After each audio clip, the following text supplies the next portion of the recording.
I knew this. How did we get here? I knew this was going to push a button. How did we get here?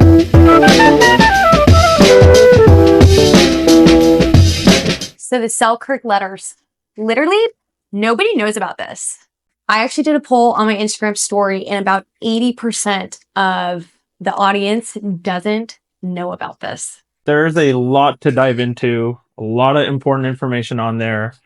And Selkirk being one of the bigger brands, for them to come out and publicly state such information, I think is huge in the pickleball game. It is going to completely change our professional landscape. So we're going to dive right into it, tell you exactly what you need to know, what's going on in the pickleball scene, what's happening on the professional side, and why you should care. Let's get into it. Let's do it. So let's just start it off here. There were Selkirk letters leaked on Reddit. Okay. And that's the first place I heard of these. And it was crazy because this was like 14 pages of letters written by Mike, Tom, and Rob Barnes, who are, the leaders, owners of Selkirk. And they basically go into a bunch of stuff having to do specifically with the UPA, which we should probably talk about how we got there in the first place. Yeah, so the UPA is basically a new governing body for pickleball that was constructed by the PPA and MLP leadership. So the UPA is now the parent company of the PPA and MLP. So it is basically the same company, same management team that runs the UPA, PPA, and MLP. For the UPA, they selected Jason from The Kitchen, which is one of the number one social media and news outlets for pickleball. They took one of the leaders from The Kitchen, appointed Jason as the new president of the UPA, and that is the new governing body of pickleball for the PPA and MLP. This was basically just meant to replace USA Pickleball after that whole incident that they had with the Gen 3 Yolas and other paddles getting banned. Yola in cahoots with like a lot of different paddle companies. That got affected by the ban, basically went to the PPA and wanted some sort of resolution. So the PPA came up with their own governing body that will be in effect for the PPA and MLP. That way they don't have to follow the USAPA standards anymore, and they can follow their own set of rules and standards. So that's how we got to the point where the UPA was formed as a new governing body in the world of pickleball. But there were a lot of issues with that, as indicated by the letters from Selkirk. So basically, the UPA is trying to replace USA Pickleball and is the new governing body for, let's just say, they are the biggest professional tour, PPA and MLP. Yes. So again, USA Pickleball is still the official governing body for amateur pickleball, and basically any other pickleball association that is not the PPA or the MLP. However, the PPA and the MLP have signed all the best players, all the pros play for their tours. So as far as the professional side of pickleball goes, the UPA is the new standard, is the new governing body, and USA Pickleball is out of the game on that front. So that is definitely something to keep a lookout for, and we'll see what's going to happen there. Which is crazy because really they're monopolizing the sport in this move, in my opinion. You have the same owners of everything trying to all own the entire professional tour, basically. 100%. Like, they're trying to take American pickleball and the boom that we're seeing with the sport and trying to monopolize everything to do with the professional side of pickleball in America. So the UPA also, PPA and MLP have gone into other countries now. They're in India, Australia, a bunch of other places that they're trying to start tours and have their own influence. So the UPA is also going to be the governing body for all of that. The American side of it is simply called the UPA-A. So they're really trying to build as the global governing body for pickleball, whereas USAPA is still, for the most part, the governing body for American pickleball. However, it is a little weird to see what the amateurs are constrained by is not the same as what the pros are now restricted by. So they're not governed by the same body anymore, which is something that's very interesting in pickleball that hopefully will change soon. So that being said, knowing that the UPA is now this new governing body, it's now governing the major professional tours, Selkirk has an issue with some of this. And so Let's talk first up about the UPA and the fact that they are a for-profit organization. I know you love this. Yep, this is arguably my favorite topic in the sense that I hate everything about it. It's absolutely ridiculous to me that a governing body of a sport can be a for-profit organization where their number one goal is simply to make money and not grow the sport. Like, it doesn't happen in any other sport in the world. Like, this is the first time I'm seeing anything like it. Tennis, cricket, football, soccer, basketball, you name it. Every governing body for every sport is either a nonprofit organization or a not-for-profit organization. USA Basketball, FIBA, FIFA, USA Football, ICC, International Tennis Federation, USTA. Every single governing body for every single sport is a nonprofit or not-for-profit organization. I knew this. How did we get here? I knew this was going to push a button. How did we get here? Okay, so BK, tell us, for people that don't know, okay, why does it matter? Why does a profit versus nonprofit matter when it comes to a governing body for a sport? Well, number one, the governing body for a sport, as indicated, is meant to govern the sport, right? So anything that is meant to govern something should not be restricted by financial incentives. So there shouldn't be bias, in other words. Exactly. Like, you're literally there to oversee the sport, make sure that all the conditions and restrictions and rules are being met and regulated. And your number one goal should always just be to grow the sport. That's what every single organization does apart from the UPA. So it's, in other words, it's almost like having a judge that has a bias towards a side. 100%. Like that person's governing what happens, but they are basically, they have a side, they have a bias. Yes, absolutely. Again, like the UPA, let's go back to tennis, because people love to compare pickleball and tennis, and I think this is a prime example of what we should be looking at with the UPA and this not-for-profit, for-profit status of theirs. So the USTA, I used to work there, very proud to work at a organization that is the governing body for tennis in America.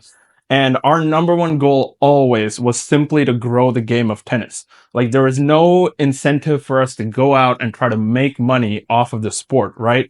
Whatever money that we make from any tournament or any event that we host goes right back into building tennis in the community. So the US Open, prime example, makes millions of dollars a year. The USTA runs the US Open. They make millions of dollars off of that event, but every single dollar from it goes back into trying to grow tennis in America. So that is the number one goal. So as an organization, USTA is not inclined to just make as much money as they can and keep it for themselves.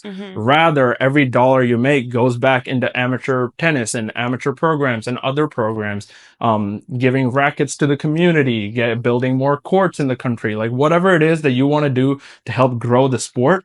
That's what we do with the money that they make. So it's a very interesting thing to see a governing body for a sport, especially something that's growing like pickleball, where a new governing body can come in and be a for-profit organization where all they're trying to do is meet their bottom line and enrich their stakeholders. So that is very disheartening to see in the pickleball community, and is something that Selkirk also had a problem with, because they believe from their letters that there's a lot of bias that goes into how the UPA is going about making their decisions on their standards of practice, how they're getting paddles approved, which companies get first in line, how expensive they're now making it to get paddles approved.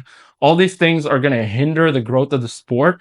And as a governing body of a sport, your goal should be the exact opposite. It should always be to try and grow and include as many people as you can. So basically what you're saying, and if I'm understanding correctly, having a for-profit organization that's governing this sport is automatically going to have some type of bias because their bottom line is to make money. Yeah, 100%. And they're going to do whatever they can to make more money. Absolutely. Like, a not-for-profit organization is a volunteer-run organization. So USA Pickleball is a not-for-profit organization. Like, they are a volunteer-run organization. So everybody that holds like major leadership positions, apart from people that actually work in the office, all of these nonprofit and not-for-profit organizations have a board of directors that are not financially incentivized as part of the company. So the decisions that they make aren't inclined towards making money. All the decisions are made towards growing the sport. And I think that plays a huge part in how effectively you can grow a sport Right. as a national organization. So I think that's something that we're definitely going to have to see a change in. It was one of Selkirk's recommendations on their letter was that the UPA become a not-for-profit organization. And Selkirk also mentioned that when before the UPA was started, when they were proposed with this creation of a new governing body by the PPA, they were told that the UPA will be a nonprofit or not-for-profit organization, which is why they went ahead and supported it to begin with. But then when they came out and they created and they emerged as a for-profit organization, I'm sure Selkirk, along with a lot of other companies that were originally told this was going to be a not-for-profit organization, definitely took some offense to being misguided Dang, dude. into what, you know, it's just bad business Shut practice. up. It's just bad business Wait a practice. minute. I didn't even know this part of it. It's in the letters. It is in the letter. So Selkirk they- clearly states that UPA, when they went to Selkirk originally, with the idea of forming this new governing body, made it clear that they were going to be a not-for-profit organization.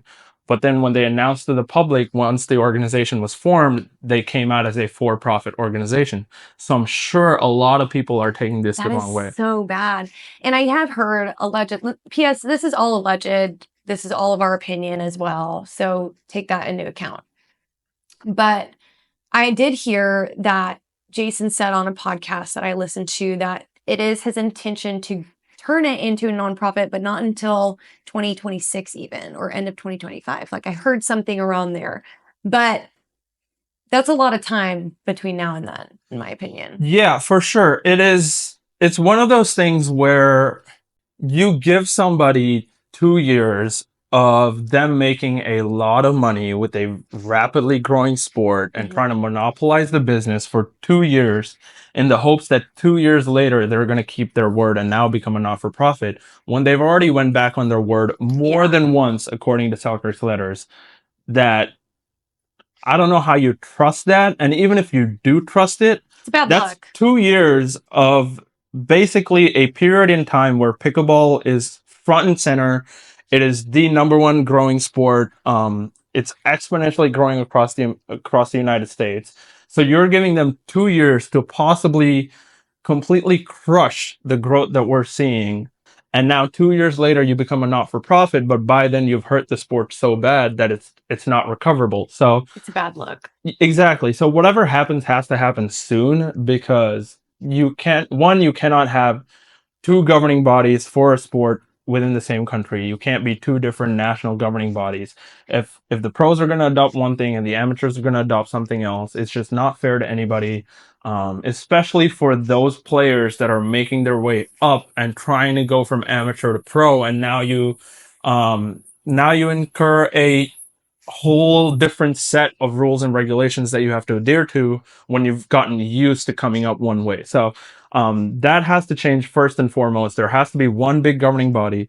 Selkirk also recommended that we go back to USA Pickleball because they've made major strides in their testing, their standards, and all the different things that people originally faulted them for. USA Pickleball has made a lot of improvements in all of those spots. And they have no financial incentive. They have nothing to gain financially from pickleball as a sport and what they can do with it. So their number one goal is simply to grow the game. And that, I think, separates them from the UPA. Let's talk about some of the biases. Yeah, so going a little bit deeper into the Selkirk letters, one of the major points that was brought up was the interim certification process. So basically what happened is the UPA, once they took over as the governing body for the PPA and MLP, came to all the major paddle companies. They formed almost like a committee of, I think, 10 or 12 different paddle companies. And they're all the top biggest, paddle the companies. biggest So yeah, the companies. Selkirks, the Yolas, the Gearbox, Carbon, like Vulcans, like the biggest paddle companies. They put them all together and they were like, you guys are going to hold us accountable. And whatever decision we make, we'll run it by you before we make it. So As the paddle companies heard it, they agreed. They said, great idea. Somebody needs to do it. So yes, it's good that you have all the major paddle companies in the room. And that way, whatever idea you have, there's no bias towards one or the other company.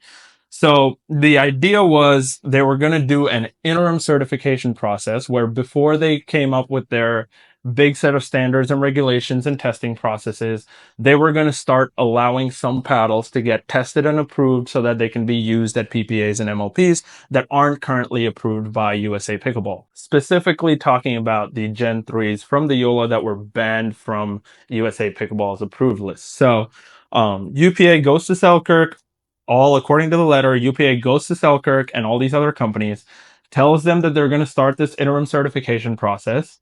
And in return, the companies say, sounds good. Give us your standards, your procedures, your testing requirements, all these different things that go into how we make paddles and how they're tested so that we can go ahead and, make sure that our paddles meet those standards. And then once that happens, you can start certifying paddles, right? So UPA takes that and they're like, all right, we'll get back to you with those standards and practices. That way you guys can go make your paddles. But soon after they said this, without giving the other companies a heads up on what these standards and regulations are, they announced that the new YOLA 3S line of paddles are UPA approved and have gotten the interim certification and are now being released to the public and are also being allowed to be used for the PPA that week. Which, P.S., if you are aware of like the whole Gen 3 paddle drama, the whole sport was up in arms because these paddles were honestly just dangerous. Like they were too hot, they were too fast, they were too poppy. And honestly, we were worried about the integrity of the sport and injuries. And so this just, again, it looks bad, man. It does. It 100% does. Again, like you give your word to someone that you're going to do X, Y, and Z. And then before that happens, you go behind their backs and now you're approving a bunch of paddles that you don't even tell the other people that are in that committee. Like none of the paddle companies had any idea this was going to happen. And now you're also going ahead and telling the pros that they can use it for the PPA that week. So any pro that's not a YOLA signed player is now affected by that because now they have to go up against these hot paddles. And as the other companies, you don't even know what the standards of testing are at this point. You just Right. know that YOLA just went ahead and got a bunch of paddles tested and approved to go play in the PPA the same week. So can I just say this? Doesn't it feel like this interim passing test was literally just made for YOLA because they were in a hard spot? And I think that's exactly what Selkirk mentions in the letter is like the UPA is they bring out that the UPA is biased towards YOLA and that maybe money is exchanging hands and whatnot, that they're doing all of this just so they can get YOLA's paddles approved. Because let's be honest, YOLA was in a rough spot. Right, YOLA was in a very because rough spot. They had a ton of inventory on hand. They Yep. got their whole inventory banned from the USAPA approved list, and now they have to go out and give these pros a paddle that, right now they don't have a paddle. Like they went Yeah. back to the mod TA15. The mod only comes in one shape. It comes in the Perseus shape. So you don't have that Hyperion shape. You don't have the Scorpius shape. You don't have the Tyson Magnus shape. Plus the paddle plays a little bit differently, and there's no big marketing on the paddle. There's really nothing you can do to sell the paddle as a company when you've put so much effort and time into selling the Gen 3. Mm-hmm. So when the 3S paddles came out with basically the same look as the Gen 3, it's got the same colorways, the same everything. It's much easier for you to pivot and shift your marketing to now sell the 3S paddles now that it has an approved stamp on it. Plus, it also gives your pros a better paddle. You can brand it better on TV. It's a whole list of things that YOLA benefited from that the other companies were kind of blindsided by, which is what Exactly. Selkirk's major problem was. And obviously, I'm not gonna lie, I'm biased towards Selkirk, but to me, I'm like, that's terrible, dude. Like, that's not fair. Like, sorry, but YOLA, your paddles failed. Yep. In my opinion. Like, I'm sorry. Like, I don't know. That's between you. But for the UPA to come in and kind of be the hero for just them and give them like basically a different timeline than all these other paddle companies, to me, I'm like, that's a little shady. Like I'm like a little sus about it. You No, know? 100%. It's not a good look for the UPA. And the other thing that happened was, I believe Jason from the UPA went out and basically told, when at the PPA, the Selkirk players were questioning how the new YOLO paddles got approved and all of this without like the knowledge of the other paddle companies. Apparently, Jason's answer was that the other paddle companies simply did not respond to his emails and that they were notified via social media and emails about what was going on. Whereas Selkirk claims that all they were notified about was that there was going to be an interim certification process, but they had gotten no information yet on standards, practices, regulations, and testing requirements. And that was what they were waiting on. And they did not know that UPA had already made the decision to go ahead and start issuing certifications. So Right. it's one of those where like it's a little bit of he said, she said, but I think the general public is definitely siding I towards mean, Selkirk on this the side of the fact that issue. no one else has had an interim certification kind of is telling. Right now, the 3S paddles are basically the only paddles that are UPA approved, that have gone through that interim certification process. So it is a little suspicious that like nobody else is taking advantage of if they were notified If about what was everybody happening, was right? notified. So if you're notified, you probably already have paddles in the work for your pros that you want to get that interim certification for, so that you can start letting them use it for the PPA and MLP and other things. So the fact that nobody else has done it does look like Selkirk is in the right here. Again, a little bit of he said, she said. You guys can make up your mind on your own, but it's not a good look for the UPA. So let's talk about the leadership since we're getting there. Yeah, so another major part of the Selkirk letters was that Selkirk wanted a change in leadership or some way to avoid conflict of interest, right? So as I mentioned, Jason, still, I believe, a part owner of the kitchen. They have ties with a lot of paddle manufacturers, including Yola. They benefit a lot from Yola sales. They drive it through their platform. They were also recently down in Orlando for the Yola Championships and did a lot of work together. So as the president of the national governing body of pickleball, it is a little weird that you have personal financial connections to paddle manufacturers where you can't say you have an unbiased mind, right? Like you personally benefit from Yola's paddles being certified. So you have a very big financial incentive as the president of the governing body to simply certify whatever Yola puts in front of you. And this is not just for Yola, this is for any paddle manufacturer that you may have a connection with, right? So, because again, all those sales, anything that's sold off the kitchen, they're obviously getting commissioned for, which again, that's fine. That's how online stuff works. 100%. That's how we do our jobs that's how we do it. But what you're saying is you're more likely to pass whatever is making you money at the time. And let's just be honest, the Gen 3s were making a lot of money. And so for those to be taken off the market, you're going to feel that in a way. You're going to feel like, oh shoot, like that was a great money source. And this is alleged. Okay. This is me just talking this through.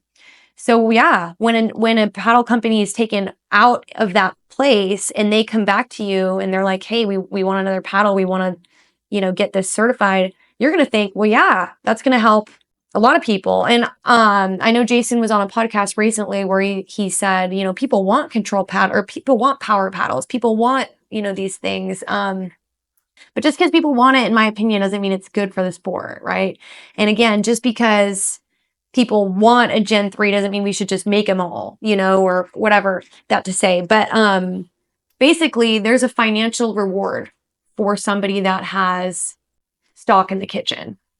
And so Selkirk was a little mad because this provides a conflict of interest in all of the decisions that are again coming from UPA. Because again, this is a for-profit organization. Yep. So they're wanting to make money. 100%. So again, I think Selkirk's solution to this was either Jason cut ties with the kitchen and focus solely on being the president of the UPA and cut ties with basically every paddle manufacturer so that you can make unbiased decisions. that aren't going to affect your bottom line. Because how could you otherwise? I don't think you can make Absolutely you not. can't make and that's not, I'm not even dogging on Jason. Like, I'm sorry, but if you have relationships and you have financial incentive, there's just no way you can make an unbiased opinion. You just can't. No human could. No. If they were in his position and again had both of those roles. So I get it. Yeah, absolutely. So it's either that or the leadership of the UPA has to change. Again, I think all of that also takes a backseat to the UPA becoming a nonprofit or not-for-profit organization. So regardless of what happens with the leadership, the number one goal should be to make a governing body that is a not-for-profit organization. Personally, I would love to see us go back to the USA Pickleball. They already have the infrastructure. They have all the amateur paddles. They already have the inventory of paddles in their system. And it's going to make it really hard for anybody else to kind of build a database that USA Pickleball already has. So let's talk about the price tag, paddle manufacturers. Yep. So there was recently, maybe last month or a month and a half ago, where again, I have not confirmed these numbers. I do not know what the UPA has in mind, but it was leaked that the UPA is proposing on putting a pretty hefty price tag on getting your paddle certified. So UPA, I believe, was proposing that paddle companies pay $100,000 to simply get into the database at UPA, and per SKU or per paddle, per individual paddle that is approved, you pay an additional $5,000. So for companies that have 10 paddles, you're paying an additional $50,000 on top of that $100,000 that you're already paying to get in the system. If you're a big company that has maybe 80, 90, 100 paddles on hand, be prepared to pay upwards of $500,000 simply to get all those paddles into the system. And this is insane, you guys, because again, when this was under the USA Pickleball umbrella, like this process was upwards $1,000, $1,200, like to get a paddle approved. I mean, it was very, again, you're not doing it this for profit. They're just trying to cover their bottom line. And so when UPA came out with these new numbers, again, I've heard anywhere up from 70,000 to 100,000 for that initial just getting in, all alleged. This is crazy because this pushes out basically anyone that doesn't have money, which takes a lot of smaller brands out of this. And, you know, anyone even looking to innovate in the space is just really going to dampen that. Would you agree? Absolutely. I think it's one of those where pickleball is at a place where a lot of companies are coming in, trying to innovate, make new products. As someone that does paddle reviews, like I get so many paddles that, you know, I've never seen before, technology I've never hit before. And all of these are just creating a base of competition that even makes the bigger brands want to be better. I think it's something that Selkirk hit on, where they basically said, yes, as a big brand, we can afford to pay the money that you're asking, but by eliminating the innovation and smaller level competition, there's no incentive for us to go out and create a better product because we know we're not threatened. So the competition creates a healthy environment where small companies and big companies are basically just trying to put out the best product for the people. And I think just the price tag of trying to push away smaller markets and smaller brands is just something that is definitely going to hurt the sport in the long run. We were talking the other day, and I was talking about all these new technologies that are coming in that are going to make paddles more durable. Right now, like carbon fiber paddles lose spin anywhere from like a few weeks to a few months. But now Reload came out with this stick-on grit that you can just simply peel away and apply a new skin to it. Makes your paddle feel like brand new. Things like that, innovation like that, that's really going to help you grow the sport, test out new things where you're going to have more durable paddles, more control-friendly paddles, power paddles, whatever it is, bigger sweet spots, all these things that are going to help you have a better on-court experience happens because smaller brands are willing to take the risk and innovate, while bigger brands are trying to stay in the competition and trying to establish themselves in the market. So eliminating that competition not only hurts the small brands and small market paddle companies, but it also hurts the overall competition and innovation in the sport of pickleball. And this is my issue. Like, let's say a brand is like, dang, okay, we got to fork out 150,000 to get our paddles covered, right? And so they do that. That takes 150 grand out of their budget. Like, who's going to feel that now? It's going to be the sponsored players. It's going to be, that's going to be taken out from their budget for marketing. That takes everything out of their budget for, honestly, who I think really deserves it. Who are your players? Who are, your tournaments that you want to sponsor for amateurs? Yeah. Who are, your clinics or whatever? Like, that's going to be what takes the hit. And that's what's upsetting for me to think about for, honestly, these smaller companies. Like, that the athletes are going to be the ones that feel it.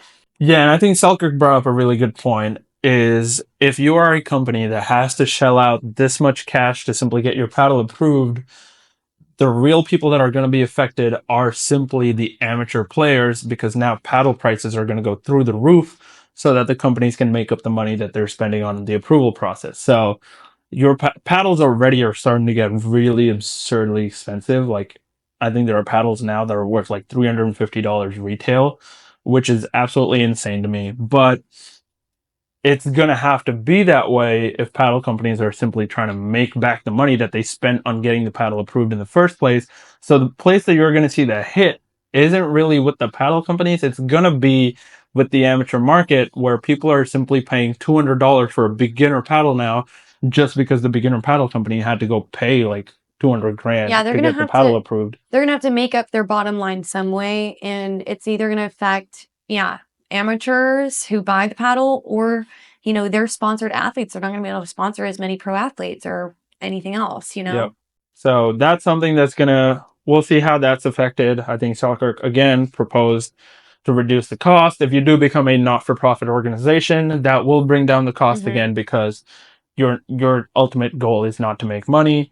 You'll have a board of directors that will be able to oversee what you're putting into, bringing down costs, making sure that somebody's fighting for the amateur players, making sure that somebody's fighting for the pickleball market. And that will only happen if the organization becomes a nonprofit or not-for-profit organization. So I think everything that we're talking about ultimately will lead to that point where you can't have a governing body that is a for-profit organization. It's something I feel very strongly about. Honestly, it's just common market practice. Like, if you guys have an example of a for-profit governing body in any sport, let me know. I would love to know. Every single organization that I've looked at or researched that governs a sport, any sport, is a non-profit or not-for-profit organization. So, yeah, if you find something that's successful as a for-profit governing body and the sport wasn't affected, leave that down in the comments below. I will be very intrigued to see if there is a positive test case for this. And $100,000 to register a paddle is such a scam. Yeah, 100%. I'm sorry. It is such That's not right. A scam. That ain't right. All right. Lastly, we are going to talk about the other point that Selkirk brought in their letter, which is with the PPL and the paddle testing at pro events. Oh, gosh. Did you get a chance to read through the letters and see what Selkirk had to say? I know you're pretty close with them. I'm sure you've heard some words. I've heard some words. I mean, and this isn't, if you're unaware of this at the pro level, like, it's pretty ridiculous. A lot of pro athletes in the pickleball industry have talked about their frustrations with PPL. And if you don't know what PPL is, basically it's the testing company that, tests athletes' paddles to see if they're passing their regulations. And Selkirk calls them pretty incompetent at what they do. And if I'm being honest, I think everybody would kind of agree. They are not a team of engineers or professionals. These are just people that don't really have the qualifications to do proper testing, and their proper testing is pretty inconsistent across the board. Yeah, so the Pickle Pro Labs. Selkirk had a lot of words for this one, and there are some quotes in those letters that are pretty hilarious to read. So if y'all get a chance, go check out the letters. It's well worth the read. I think it's pretty entertaining. Yes, it is very sad to see the state of the industry right now, but some of the quotes in there will make you laugh, and it's a good trade-off. It's an entertaining read. Go read it.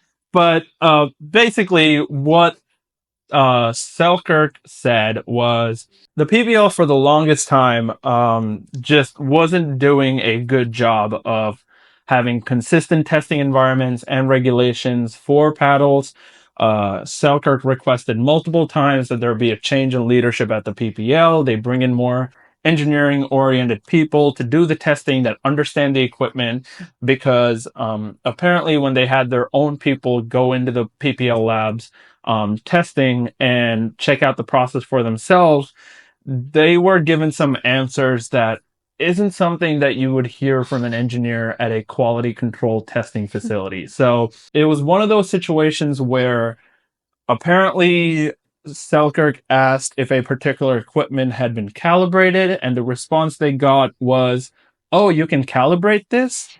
So it's just, as an engineer myself, it kind of hurts my soul to know that there is a professional organization that is in charge of testing paddles for the professional pickleball tour and has to ask a question of being able to calibrate an equipment, a testing equipment. So basically, they're pretty incompetent, is what Selkirk says. So not my words, theirs. So don't come after me. But you can come after me. Yeah, I mean, she's with Selkirk. You can come after her, no problem. But again, like, it's one of those things where if you are trying to take this sport seriously, right, the PPL has to be an independent body that is not affiliated with the PPA or MLP from a financial perspective. They have to be an outside organization that is simply coming in to do the testing and make sure that the paddles are passing according to the standards set by the governing body of the sport, which I believe should be USAPA. And that's that. Like, the USAPA has to be independent and PPL has to be independent of the PPA MLP, just because you cannot have a conflict of interest where you're financially incentivized to pass anything that they hand to you, right? Not just that, there are many, many problems with how the tests are being conducted right now, because it does not seem like any sort of engineer was consulted with these testing processes. One example is the spin test that Selkirk mentions that is done by the PPL. The limit that they were given now with the new UPA standards is that a paddle can have up to 2200 RPM of spin. And if you've seen any pickleball paddle reviews from Chris Olsen, Braden, all the big guys, John Q, you'll know that 2200 is a pretty good tipping point for that spin rate. However, the problem is the way that those guys, the paddle reviewers, test the paddles is way more accurate than how the PPL does their testing. Which, again, if you're going to try to be the official governing body and be the people that test all these paddles for the professional circuit, you can't have a testing process that's worse than a guy like me that simply sits in a room and reviews paddles. Like, that can't happen. Now, the way the PPL apparently tests for spin is they hold the paddle statically. So basically the paddle just sits there on like an arm and it's not moving. It just sits there at like a 45-degree angle, and a ball is fired at the paddle at like 40 or 45 miles an hour, and they simply calculate the spin that the ball comes off the paddle on. And if you know anything about physics, like a basic understanding of physics, you will know that a ball going off a paddle like this versus a ball going off the paddle that's doing this spins very differently. So if I have any sort of forward motion with a slicing intent where I'm applying extra force to that ball, I'm going to generate way more spin than if I simply held the paddle like this and threw a ball at it, right? And it's very interesting to me that that is the standard of testing. Either that number has to come down significantly if that's going to be the method of testing, or your testing process has to jump up significantly so that you can actually see what the max RPM you can get off a paddle is. And that's just one of many examples. And that's one test. That's one of many examples so that it's Selkirk like listed. If one test is so incompetent. Can you imagine the rest of them? Like, Yep, Selkirk mentioned stuff with the deflection test that they were not happy it's about. crazy. Like, Testing environments, temperature controls, tears and measures. Like, there's so many things that you can go into with the testing requirements right now. And again, like this, a lot of this is an issue because they're all owned by the same people. Exactly. Like, there's no incentive to get somebody in trouble because it hurts them. Yeah, so Selkirk for the longest time, according to the letters, were trying to get the leadership of the PPL changed to more engineering-oriented people, but apparently the response they got from the PPA slash PPL slash UPA slash I don't even remember anymore, too many acronyms, was that basically Gary is a cool guy. That is a word-for-word quote from the Selkirk letters, is that when Selkirk asked about a change in leadership, apparently they were told, don't worry about it, Gary's a cool guy. So, cool guy. Great reasoning, in my opinion, for why we should have a leader of the PPL, because he's a cool guy, man. Cool guy. And I'm sure he is cool. Cool honestly. guy. Nothing against Gary, but just maybe stating the facts here. Yeah. I'll write it in. So yeah, again, I think it's very interesting, all the things that Selkirk mentioned in their letter. I have been a pretty big critic of Selkirk in the past, not from what they do from a business standpoint. I think they're one of the top organizations. Mad respect for them putting out this letter. I think it's a phenomenal thing. Hopefully all the other paddle companies will join suit in supporting Selkirk's decision. I will certainly be doing so in any way I can. But yes, I have been a pretty vocal critic about their paddles because to me, they just haven't kept up with the technology. They have their reasonings for it, and I completely understand. They manufacture in the United States. Everybody else just, goes out, gets paddles from other countries, cheap labor, easier to get technology, easier to get cheaper paddles and stuff. So again, Selkirk does a really good job of what they have. They have excellent customer service. They have some of the best products. Again, I just think they're a little bit behind the times on some stuff. But again, as somebody that has been a vocal critic of Selkirk in the past, I think this is a huge, huge positive thing that they have done. And I will be supporting it however I can. It's definitely something that we need in the sport. Somebody had to speak out, and for it to be a brand with as much to lose as Selkirk, I think it's a great thing. You can really tell where their heart's at and what they're trying to do. They're definitely inclined to supporting the growth of pickleball, and they're trying to do whatever they can to make sure that pickleball is heading in the right direction. So if there's anything that y'all want to help out with, or if you have any thoughts or comments, leave those below. We'll try to see what we can do to push this information out. Love it. What do you want to say? I don't think I have anything else. Surprising.